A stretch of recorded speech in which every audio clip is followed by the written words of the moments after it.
Mesdames, Messieurs, soyez les bienvenus, comme toujours. Il existe une institution qui horrifiait les Romains eux-mêmes, avec une attitude que nous qualifierions aujourd'hui de cancel culture, culture de l'annulation. Il l'a critiquée ou tenté de la minimiser. Il s'agit de la manus injectio. Donc vous allez re-entendre ce mot plusieurs fois. En traduction littérale, la mainmise.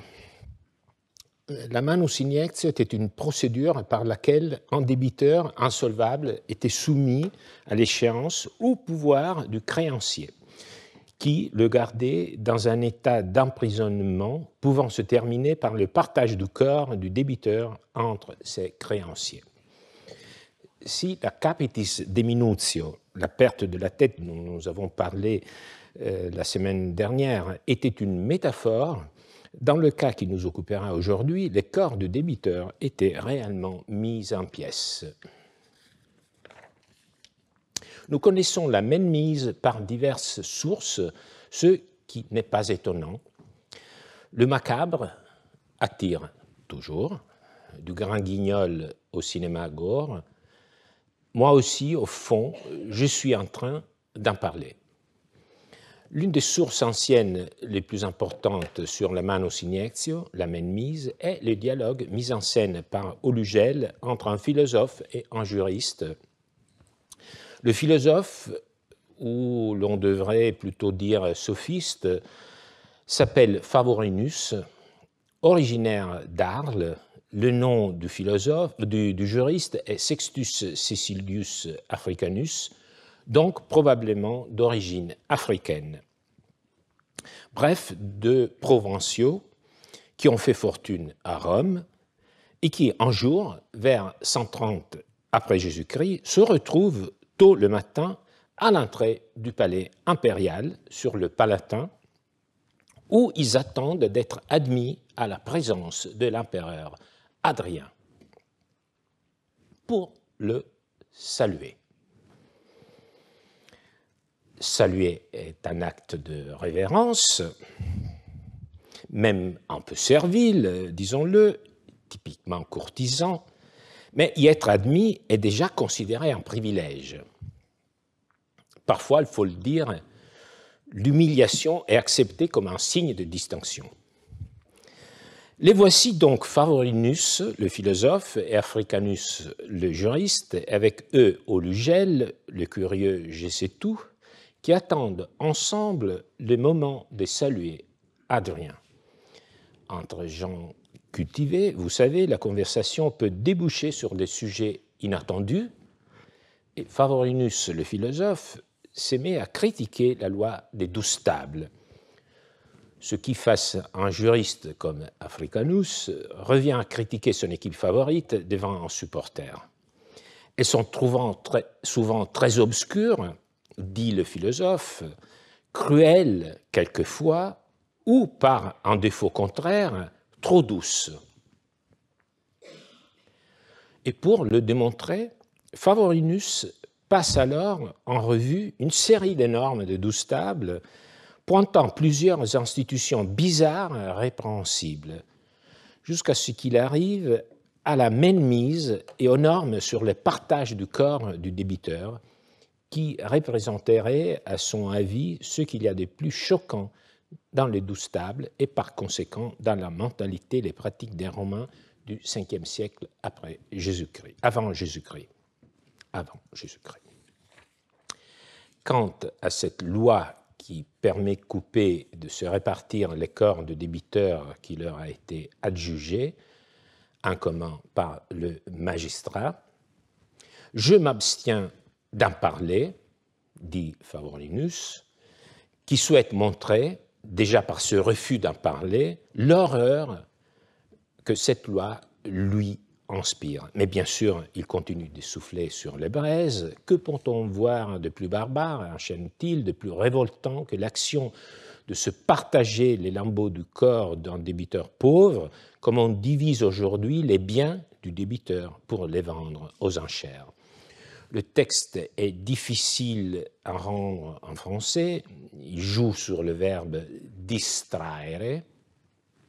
qui signifie à la fois vendre les biens du défaillant dans la procédure plus moderne en cas de faillite, mais aussi déchirer le corps du débiteur dans la loi des 12 tables. C'est la goutte d'eau qui fait déborder le vase.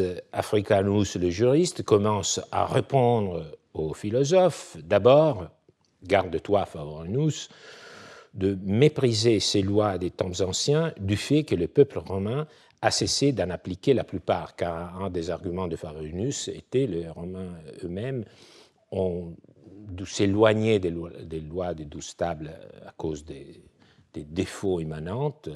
Et donc, l'argument de l'abrogation ou de la désuétude était utilisé comme indicateur de la mauvaise qualité de la loi de 12 tables.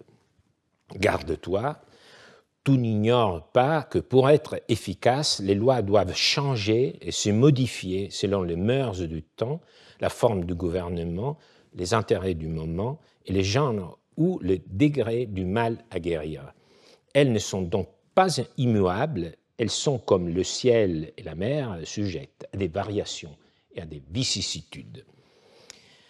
Alors, si nous étions sûrs, ce qui n'est pas le cas, que ces mots sont bien ceux d'Africanus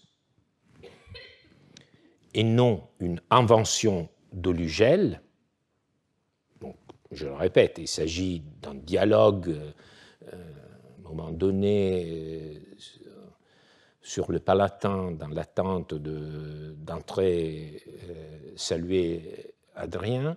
Donc, il nous présente Olugel ce dialogue comme réellement, historiquement, qui a eu lieu de façon réelle, mais on ne peut pas aussi négliger la possibilité qu'il y ait une forte réélaboration, à la limite une invention de la part d'Olugel.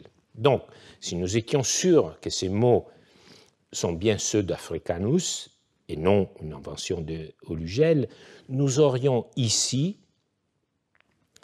un bel exemple d'une similitude proposée par un juriste qui compare, comme vous venez de le lire avec moi, la configuration changeante des forces et des intérêts qui déterminent les normes juridiques à l'aspect changeant de la mer et des cieux.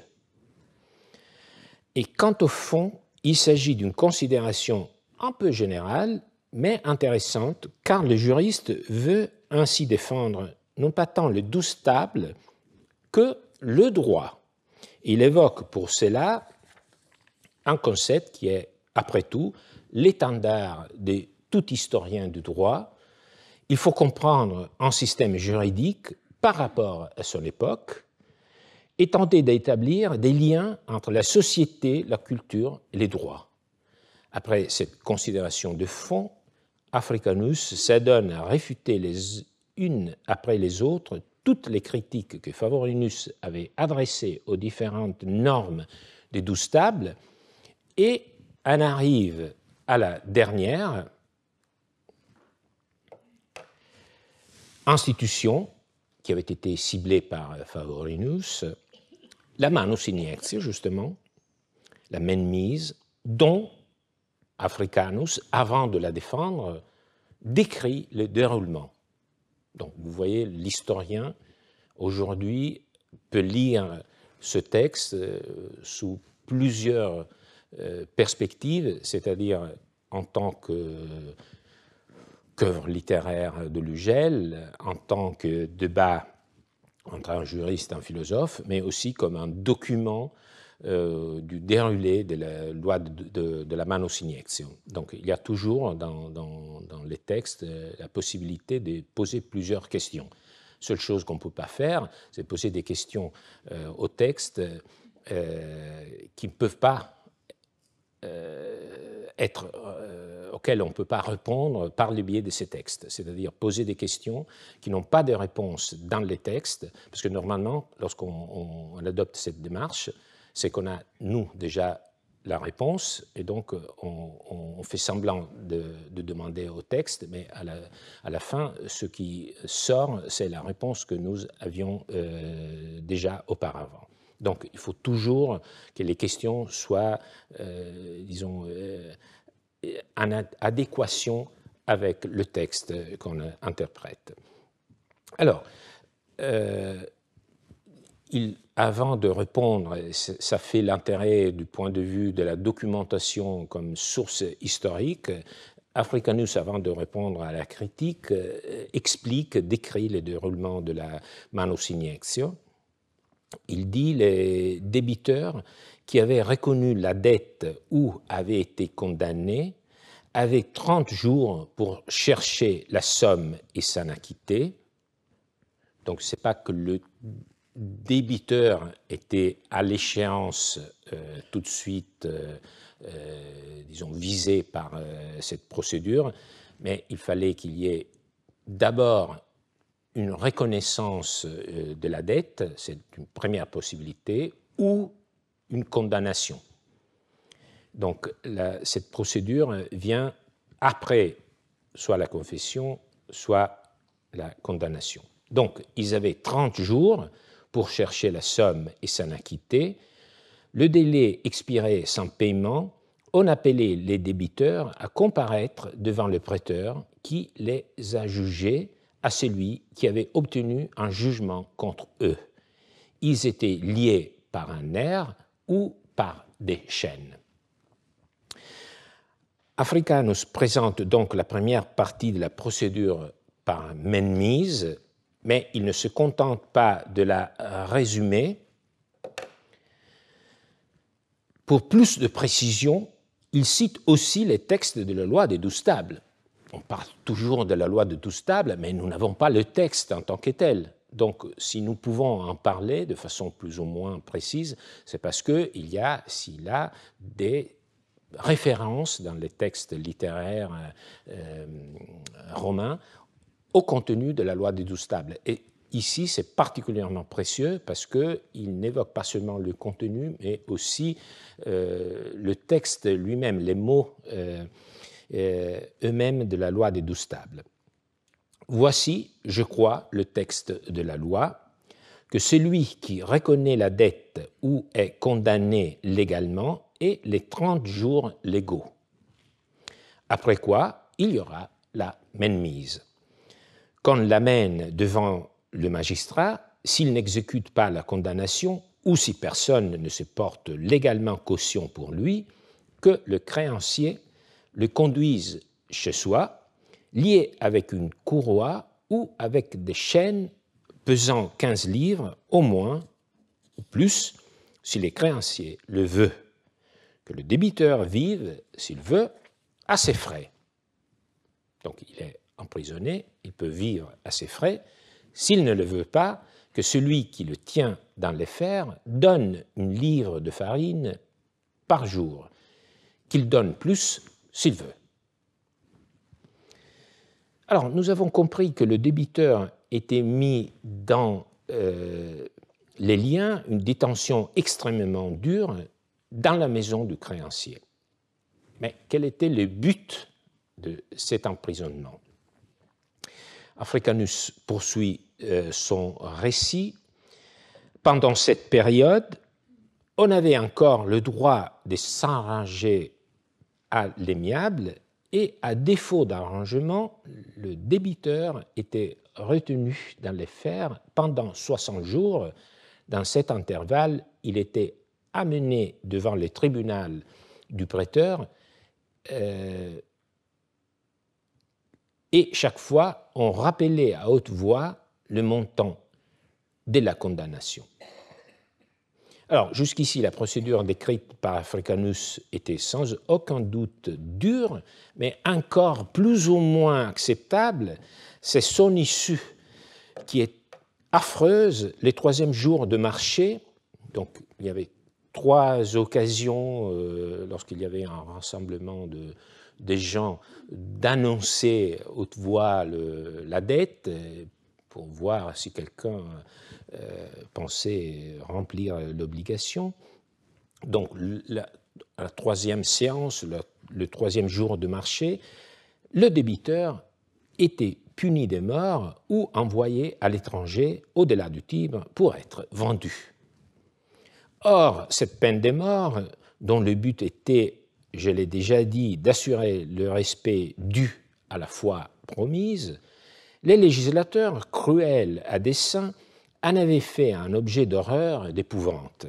Si la condamnation avait été prononcée au profit de plusieurs créanciers, ceux-ci avaient le droit de couper son corps à morceaux et de se le partager. Je citerai les termes mêmes de la loi pour que tu, Favorinus, son adversaire, ne crois pas que je recule devant leur odieuse cruauté le troisième jour de marché qu'ils le coupent en partie. S'ils coupent trop ou trop peu, il n'y aura pas fraude. Quelqu'un va se souvenir de Shakespeare.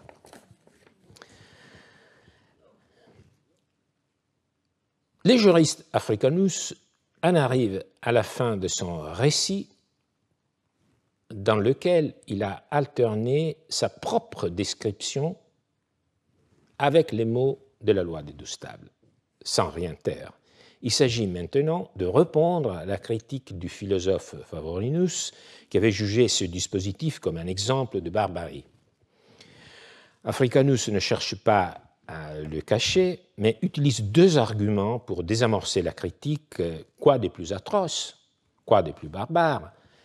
Mais n'est-il pas évident qu'on a entouré la peine de cet appareil de cruauté précisément pour n'avoir jamais à y recourir?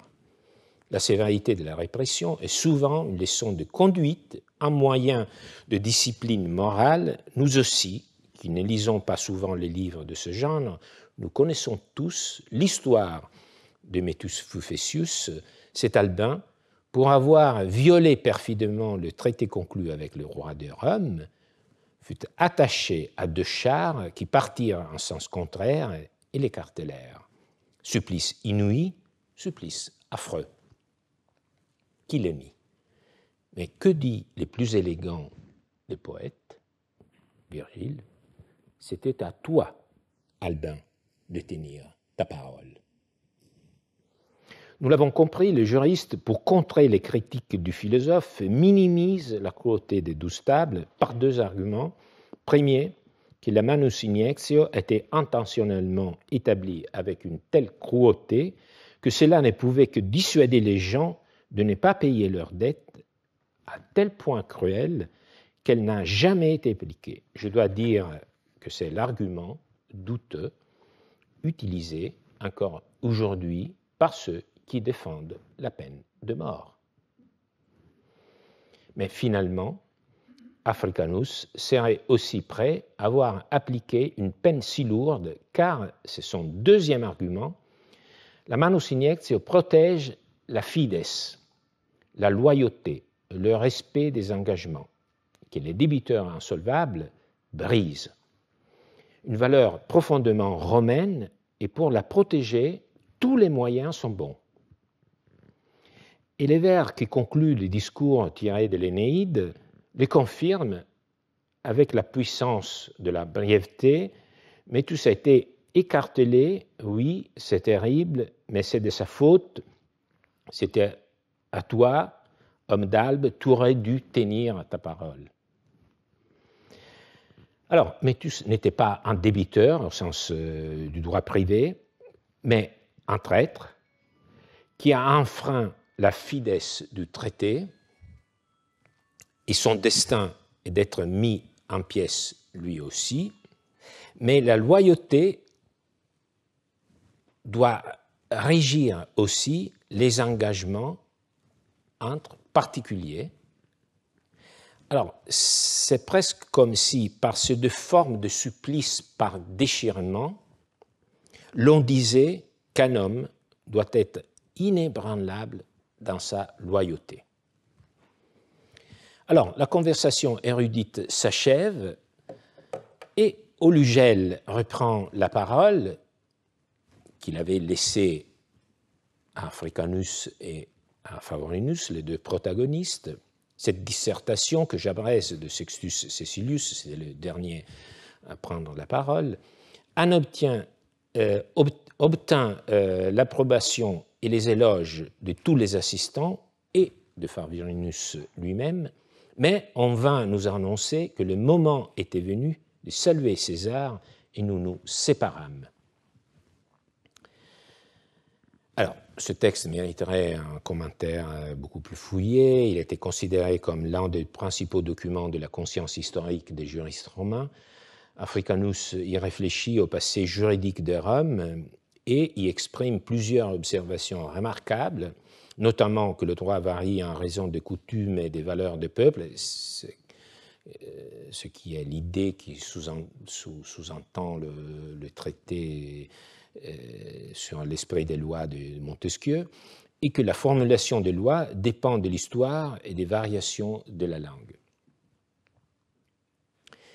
Il se peut que Lugel ait vraiment assisté ces dialogues auprès du palais d'Adrien, mais si je dois donner mon impression, il me semble qu'il s'agit d'une sorte d'exercice scolaire, l'équivalent d'une déclamation, que nous avons déjà rencontré dans nos cours, ou plutôt d'une double déclamation en faveur et contre sur les thèmes « Les 12 tables constituent-elles ou non une législation juste ?» Les deux points de vue semblent choisis à dessein pour présenter les raisons du philosophe et celles de la philosophie et celles du droit, et même le schéma, les points abordés par Favorinus est ensuite repris et réfuté un à un par Africanus, font penser à une dispute rhétorique. Alors, dialogue réel ou dispute imaginaire, en tout cas, il n'y a pas de doute, ces idées devaient circuler à Rome au IIe siècle après Jésus-Christ, et les 12 tables demeuraient 6 siècles après leur promulgation un point de référence. Pour nous, ce récit d'Olugel est particulièrement utile pour connaître la manus iniectio. Rappelons-en les grandes lignes. Le débiteur condamné à payer avait 30 jours pour s'exécuter. S'il était défaillant, il était convoqué devant le prêteur par son adversaire. Le prêteur, si personne ne se présentait pour payer à la place du débiteur ou pour le soustraire à la procédure en contestant le fondement, l'adjuger au créancier. Le verbe utilisé était addicere, donc adjuger au créancier. Le verbe utilisé par le prêteur était addicere, donc le débiteur était addictus. Les créanciers amenaient le débiteur addictus, l'amenaient chez lui, secum ducere. Le débiteur y restait enchaîné pendant la durée des 3 marchés où les créanciers annonçaient la dette dans l'espoir que quelqu'un le rachèterait. Après le 3e marché, le créancier vendait les débiteurs comme esclaves. Cela aurait certainement provoqué une capitis diminutio, perte de la tête, ou bien il le tuait et les corps du débiteur étaient partagés entre les différents créanciers s'il y en avait plusieurs. Alors, disons-le en passant, on comprend bien pourquoi l'obligation porte ce nom, car à l'origine, le débiteur était véritablement lié par le créancier. Ce que nous concevons comme un lien juridique métaphorique était concret dans la manus iniectio. Le discours d'Africanus a montré clairement que ce mécanisme comportait des aspects considérés comme choquants. Si quelque chose choque, cela signifie qu'il y a eu entre-temps une évolution, mais soyons clairs, pas tant que ça, car à l'époque d'Adrien, si la division du corps n'existait pas, l'emprisonnement du débiteur, cela continuait. En effet, les prêteurs, dans son édit, l'édit du prêteur, c'était un texte qui était exposé en public, affiché, où les prêteurs annonçaient quelles étaient les actions, quels étaient les remèdes, les voies de recours qu'ils auraient accordées aux particuliers au cas de litige. Donc, c'était vraiment un programme de juridiction. Donc, dans cet édit, il y avait aussi une réglementation de la phase de l'exécution et même si ce n'était pas celle des 12 tables, la procédure de l'édit du prêteur suivait pas à pas celle des 12 tables pour s'en détacher seulement au dernier moment. Alors, on peut voir, les débiteurs. Alors, on voit très bien que le créancier amenait son débiteur devant le prêteur, donc dans la nouvelle procédure, explicitait la cause de la dette, c'est-à-dire qu'il y avait eu un aveu du débiteur ou une condamnation à son encontre. Les prêteurs accordaient au créancier la permission d'amener le débiteur dans sa maison. Il était enchaîné, encore à l'époque d'Olugel, de Gaius, par exemple, qui était plus ou moins contemporain d'Olugel, et le créancier devait lui fournir de la nourriture, ici également, et une paillasse pour dormir, tout comme à l'époque des 12 tables. Qu'est-ce qui a changé par rapport aux 12 tables, donc 6 siècles avant? Seulement la fin. Le débiteur qui ne payait pas n'était finalement pas vendu comme esclave après 3 marchés et son corps n'était pas mis en pièces. À quoi servait alors l'emprisonnement dans le cadre de la procédure accordée par le prêteur?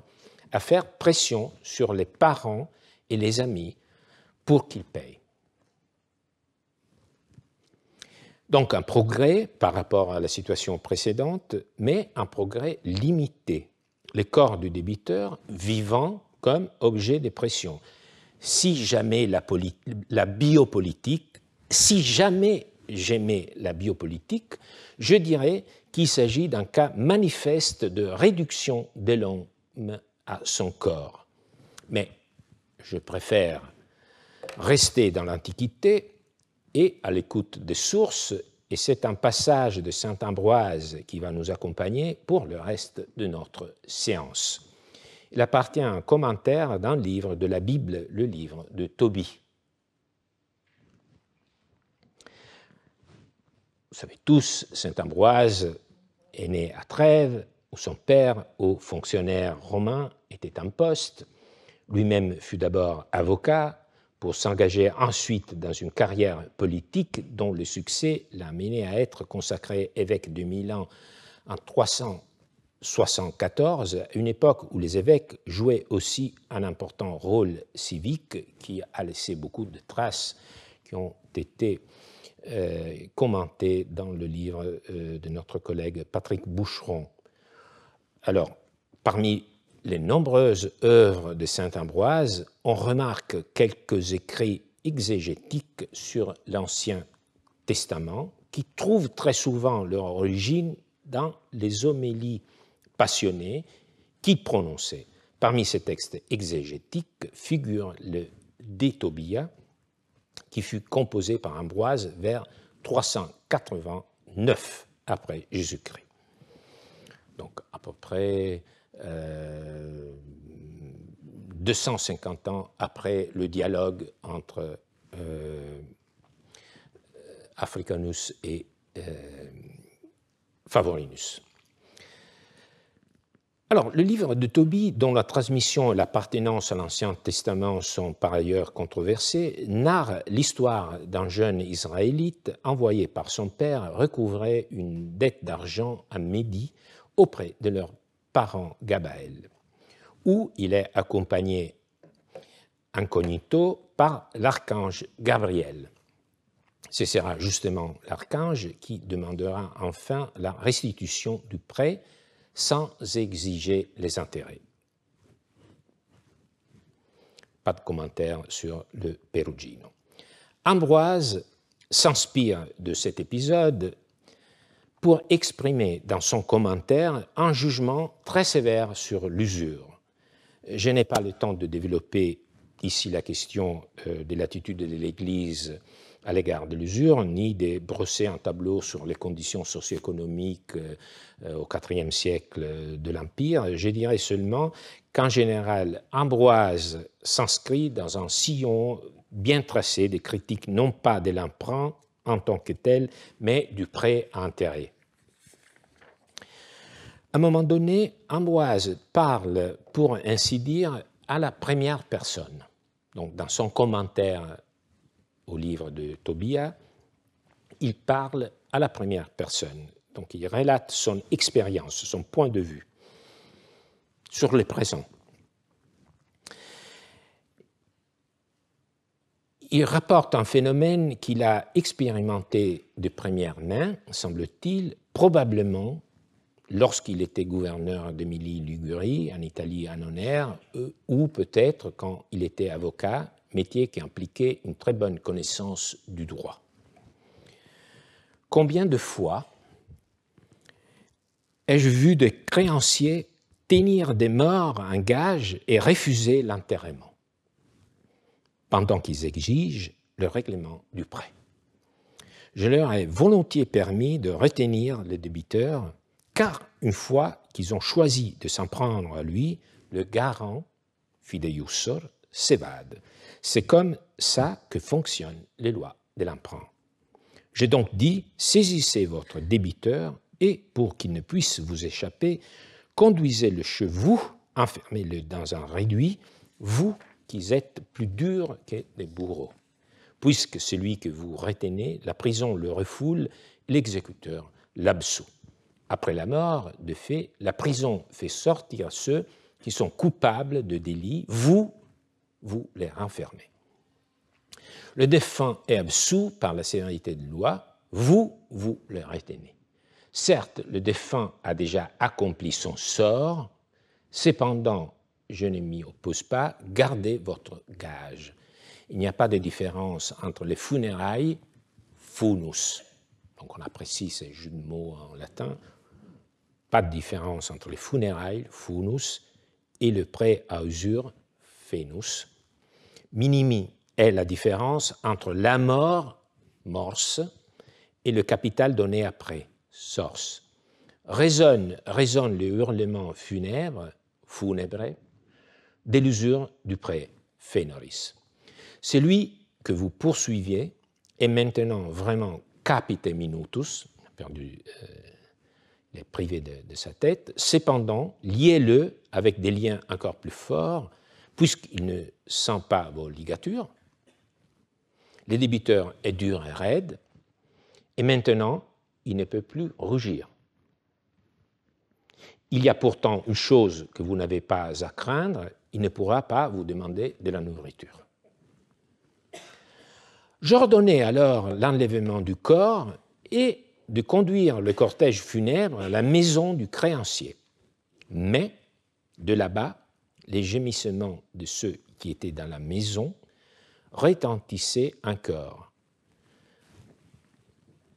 Là, on pouvait vraiment croire qu'il y avait des funérailles, qu'on pleurait les morts, et l'on ne se trompait pas.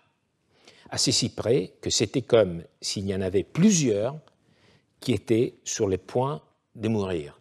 Donc, ce ne sont pas les parents du mort, mais ce sont les créanciers. Ils sont plusieurs qui craignent la mort de leur créance. Enfin, vaincu par la coutume religieuse, le créancier demande que la dépouille soit transportée à l'endroit du tombeau. Ce n'est qu'alors que j'ai perçu l'humanité des créanciers, ce qui m'a affolé, mais je me suis dit qu'il fallait se soucier de leur humanité, afin qu'ensuite ils ne se plaignent pas d'avoir été escroqués, jusqu'à ce que, pliant le cou sous le cercueil, ils portent eux-mêmes le défunt dans la tombe, pleurant ainsi avec davantage de douleur la perte de leur argent. Alors, on ne sait guère par où commencer pour commenter ces passages. L'analyse la plus fouillée a été rédigé par une excellente collègue italienne, Maria Luisa Navarra. Alors, d'une certaine manière, il est simple qu'on devrait l'être une homélie. Ce passage simple, c'est une homélie destinée à un public large, même populaire. Le sens ultime est que lorsque vous vous mettez entre les mains d'usuriers, il n'y a pas d'échappatoire même après la mort. C'est une condamnation sans appel de ceux qui prêtent usure, mais c'est aussi un avertissement de ne pas emprunter, car les risques sont graves. Si tel est le contenu, en revanche, c'est un texte riche en figures rhétoriques, en paronomases, en métaphores. Il serait, métathèse, il serait longue de les relever une à une. Donc, soulignons deux choses fondamentales. Première, Ambroise atteste une horrible pratique qui consiste à s'emparer des cadavres des débiteurs pour faire pression sur les héritiers. Seconde, récit de cette pratique est retracé par Ambroise à l'aide d'un lexique juridique dense, très dense. Alors, commençons par le premier point, la pratique de s'en prendre au corps du débiteur défunt. Alors, ma première réaction, je pense aussi la vôtre, serait de qualifier ce récit de farfelu, un de ces récits quelque peu effrayants, exagérés, à laquelle la prédication chrétienne a souvent recours. Je dirais cela s'il n'y avait pas un document exceptionnel, une constitution de Justin, le prédécesseur de Justinien, près d'un siècle et demi plus tard, donc en 526, qui confirme le récit d'Ambroise, et d'ailleurs, ce n'est pas le seul document de ce genre. La réalité dépasse donc l'imagination. Par cette loi, Justin prend des mesures très fermes contre cette pratique qui était donc réelle, répandue et même persistante. Alors, lisons rapidement cette loi, adressée au préfet de la ville de Constantinople. Il est injuste et une honte pour notre temps que les restes des défunts subissent des injures de la part de ceux qui s'opposent à leur inhumation, en se prétendant créanciers du défunt et en exigeant la dette. Pour empêcher que l'avenir, la même injure se reproduise et que ceux qui sont obligés de rendre aux défunts leur dernier devoir ne soient pas forcés de sacrifier leurs bons droits, nous retranchons tout effet à tout ce qui sera fait avant que le défunt ne soit conduit au tombeau. Donc nous retranchons tout effet à tout acte juridique conclu avant que le défunt ne soit conduit au tombeau. Par exemple, exaction de ce qui est dit être dû, ou reconnaissance des dettes, ou dation de gages. Que l'argent qui a été payé soit rendu, que les gages soient libérés, en général que tout soit remis en état sans aucune innovation, que la cause portant sur l'existence de la dette soit examinée par les juges à partir de la situation d'origine. Donc, après annulation de tous les actes successifs. En outre, celui qui se rendra coupable d'un tel crime devra payer 50 livres d'or ou, s'il n'est pas en état de les payer, le juge compétent lui fera purger sa peine avec son corps. Alors, la loi est claire, elle dénonce les mêmes pratiques évoquées un siècle et demi avant par Ambroise. Les créanciers bloquent les funérailles des débiteurs et font pression sur les héritiers pour obtenir le paiement, ou des gages, ou au moins des documents reconnaissant la dette. Tous les actes auxquels Justin ôte tout effet, notez l'expression imputari, imputer,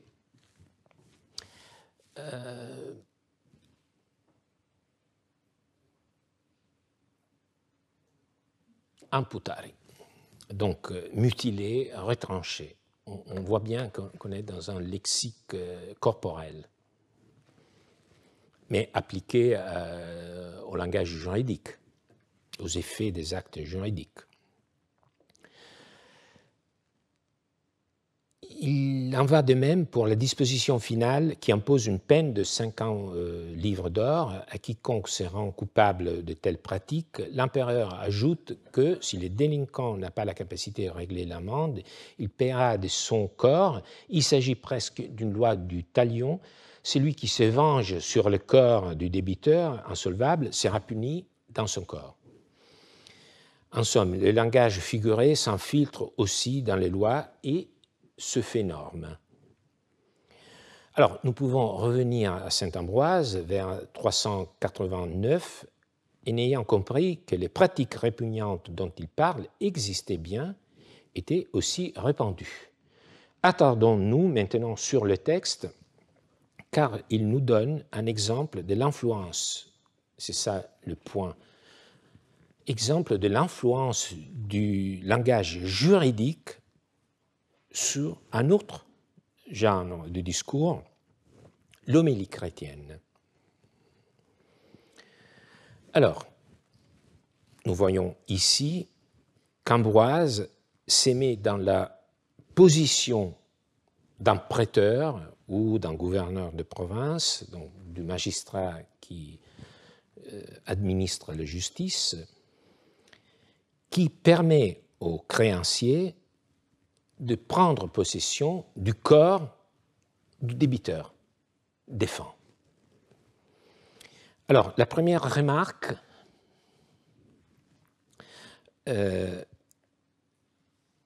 d'Ambroise est qu'en agissant comme ça, une fois qu'ils ont choisi de s'en prendre à lui, le garant s'évade. C'est vrai, si l'on choisit d'agir contre l'un d'entre eux, c'est-à-dire les débiteurs ou les garants, les autres sont libérés. On parle de solidarité passive alternative, élective. Les poursuites engagées contre l'un des débiteurs empêchent le créancier d'agir contre les autres. Le principe a été abandonné en droit moderne. Évidemment, nous sommes ici à la limite du paradoxe ou de l'absurdité, car les créanciers n'agissent pas contre le défunt, ils s'emparent de son corps. Donc c'est une image. Mais Ambroise mélange continuellement les deux dimensions pour pouvoir développer son allégorie. Alors, je voudrais vous montrer à quel point cette considération d'Ambroise suit parfaitement le droit romain, même dans les mots. Voici une constitution de l'empereur Alexandre Sévère de 230 qui dit « C'est un point de droit qui n'a pas d'ambiguïté.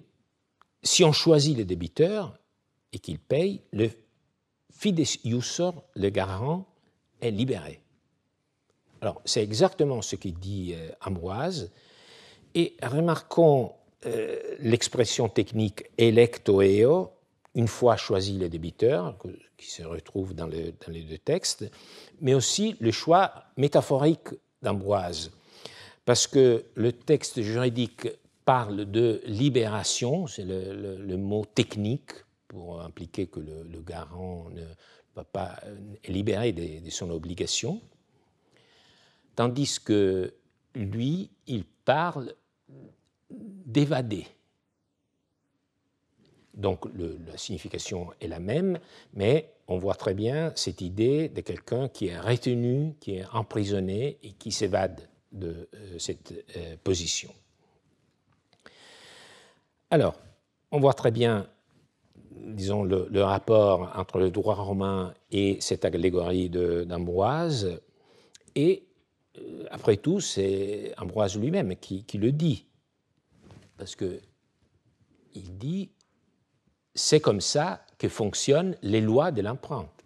Donc, il le dit, il est en train de suivre le régime juridique du prêt à usure. Mais ça, c'est un point très important de méthode. Il faut bien se comprendre, le langage juridique est précis et offre Ambroise la structure propice pour créer l'effet paradoxal, voire, comme nous le verrons, grotesque. Mais Ambroise ne décrit pas un procès réel. Il ne faut donc pas s'étonner des incohérences, même des aspects erronés qu'on retrouve dans son allégorie. Il faut bien saisir le statut littéraire du texte et l'interprète doit trouver la bonne distance, ce qui n'est pas toujours le cas. Le texte est juridiquement structuré, mais il s'agit d'une déformation volontaire du droit. Alors, lire cette homélie au pied de la lettre, c'est un peu comme prendre au sérieux l'épisode de la bilocation d'Ambroise. Vous voyez ici, c'est Grégoire de Tours qui en parle dans son traité sur les vertus de Saint-Martin. Vous voyez, donc l'épisode, c'est que saint Ambroise célèbre la messe à Milan et au même moment les obsèques de Saint-Martin à Tours. Et c'est la scène qui est représentée dans l'abside du XIe siècle de la basilique de Sant'Ambrogio à Milan, ma ville maternelle. À gauche, l'enterrement de Saint-Martin avec la présence d'Ambroise. Et à droite, Saint-Ambroise, somnolent, célébrant la messe. On ne le voit pas dans cette image, mais bon, dans l'abside, on voit à droite le Saint-Ambroise somnolent, célébrant la messe à Milan. Donc, il faut comprendre aussi le texte que nous sommes en train de commenter comme un texte littéraire où il y a une déformation de la réalité. Alors, Ambroise se met donc dans la position d'un prêteur ou d'un gouverneur de province qui permet au créancier de prendre possession du corps du débiteur décédé. Alors ça, on l'a compris. Son récit est vu du point de vue d'Ambroise lui-même, qui prend la position du prêteur, disons, de celui qui administre la justice. Et dans un premier temps, c'est les textes en blanc ici, Ambroise souligne que le traitement du débiteur par les créanciers est plus cruel que celui des prisonniers. Ambroise se réfère ici à un autre principe, cette fois-ci non pas droit civil mais droit criminel, qui stipule qu'avec la mort du délinquant, le crime s'éteint et que les poursuites contre lui cessent. En somme, au sens figuré et même réel, la prison est ouverte pour laisser sortir l'accusé décédé. Les créanciers qui s'acharnent sur les corps du défunt en leur éteignant sont donc pires que des bourreaux et des geôliers.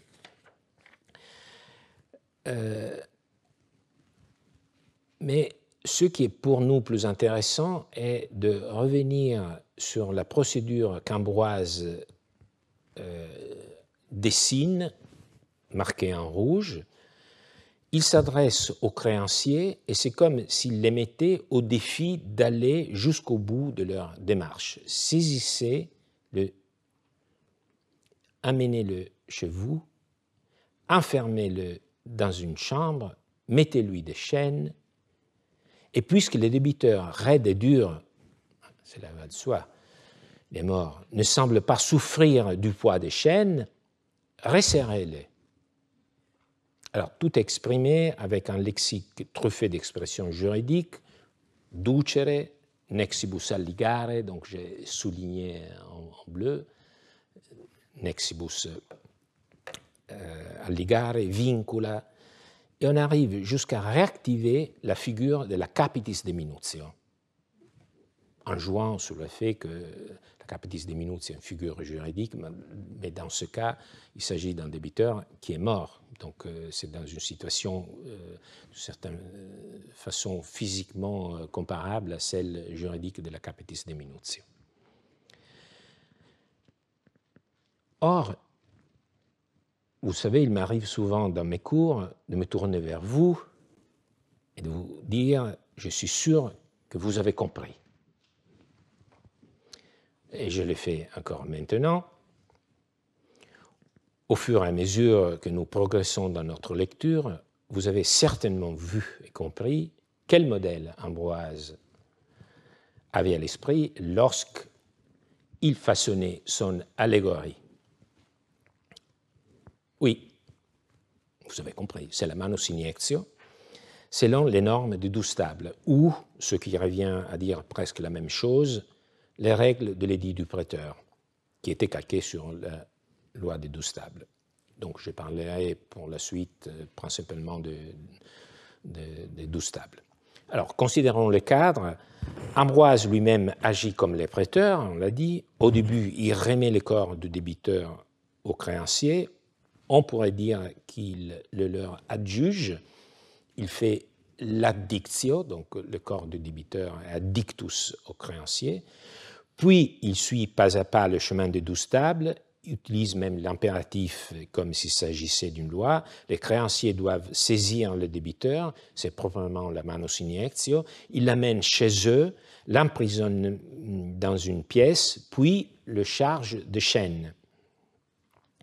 Et nous en arrivons au point final de cette confrontation qui nous la dévoile sans équivoque. Vous souvenez-vous que de ce que disaient les Doustables, que le débiteur emprisonné chez son créancier peut se nourrir lui-même, sinon il peut demander au créancier de lui fournir des rations alimentaires pour survivre.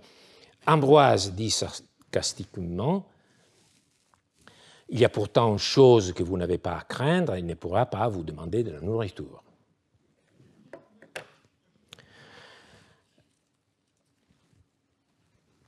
Donc, je pense aussi qu'on l'a compris, la citation de Doustable, cachée dans les plis d'une homélie chrétienne de la fin du IVe siècle, est un indice précieux, extraordinaire, je dirais même, de la présence de ce monument législatif dans la mémoire culturelle des Romains. Et si c'est en revanche l'édit du prêteur qu'Ambroise souhaite évoquer, cela ne change pas grand-chose, cela démontre la persistance du droit classique dans l'Antiquité tardive.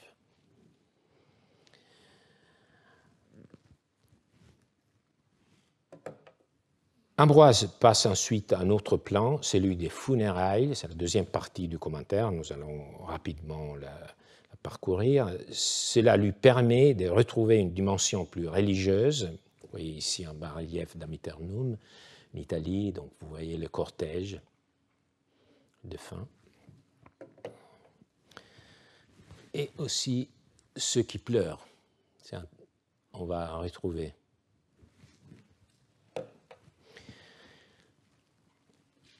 Donc, évoquer les funérailles permet à Ambroise de retrouver une dimension plus religieuse qu'il avait déjà auparavant évoquée par des jeux de mots que j'ai soulignés, l'assonance entre funus, funérailles, et fenus, préusuraire, et aussi entre sort, qui est le capital donné en prêt, et mort, mors.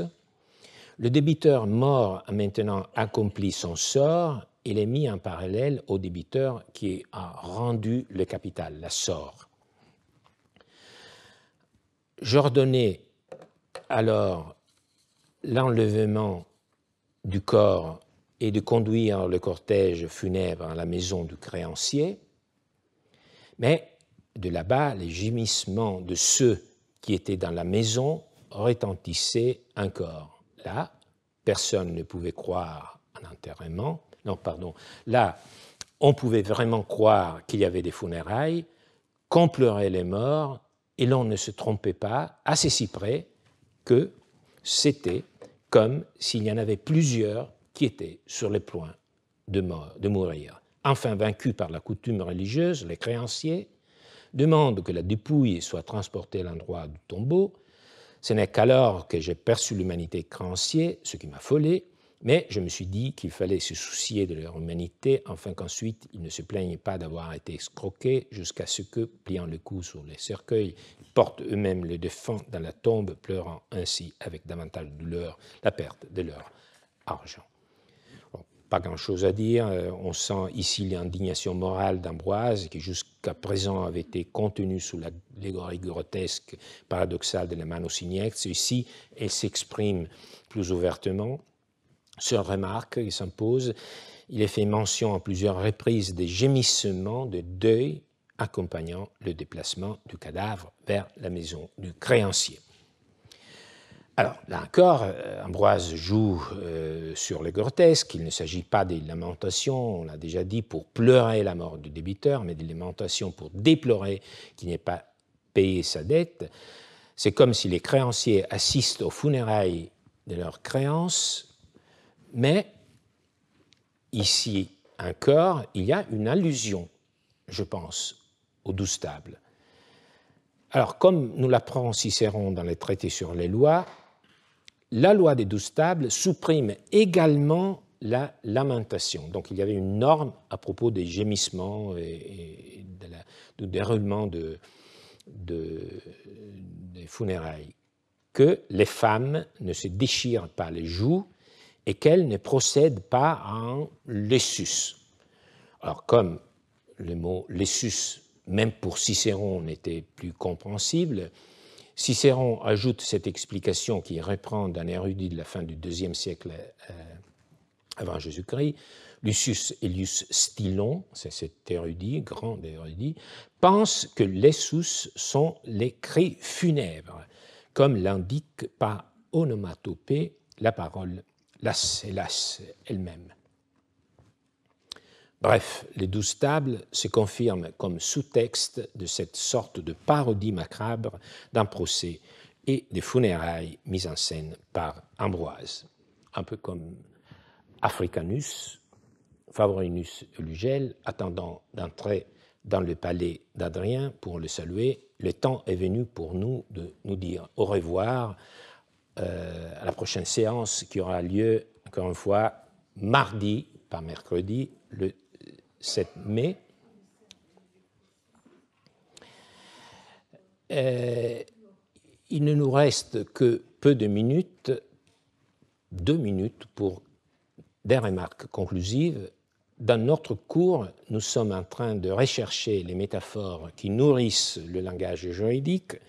Dans ce cas, nous avons mis au jour la dynamique inverse. Le droit fournit des métaphores, ou plus largement des allégories, dont se nourrit la littérature non juridique, en l'occurrence l'homilétique chrétienne. Du point de vue de l'histoire du droit romain, ce fait est d'une remarquable importance, comme je viens de le souligner. Il atteste que même à la fin du IVe siècle, les 12 tables étaient bien connues et pouvaient constituer les sous-textes d'une homélie que les fidèles étaient censés comprendre. En tout cas, cette homélie atteste l'application de l'édit du prêteur. Donc, preuve supplémentaire de la forte connaissance du droit à l'époque de l'Antiquité tardive contre toute idée de déclin. Façon plus générale, la discussion entre Africanus et Favorinus avait tenté de donner un sens rationnel à la Manus Ignatio, réglementée par les 12 tables, et expliquer la cruauté de cette procédure, comprenant le partage du corps comme une sanction purement démonstrative, une dissuasion si forte qu'elle n'avait pas besoin d'être appliquée. La menace suffisait. L'édit du prêteur, d'ailleurs, n'a fait qu'atténuer la cruauté de la procédure exécutive, mais n'a pas vraiment lâché prise sur le corps du débiteur. Et ce n'est pas par hasard que, grâce à l'homélie d'Ambroise et la constitution de Justin, nous nous sommes aperçus que le corps du débiteur ne quitte pas du tout la scène. Il y a des phénomènes qui peuvent peut-être s'expliquer anthropologiquement ou culturellement. Quoi qu'il en soit, une chose est sûre, de ce point de vue aussi, nous comprenons que le corps est un élément puissant de l'imaginaire et de la réalité du droit. Et je sais que lorsque nous prononcerons le mot « obligation », peut-être que dans un coin de notre esprit, nous pourrons mieux entendre ce qui signifie réellement. Merci.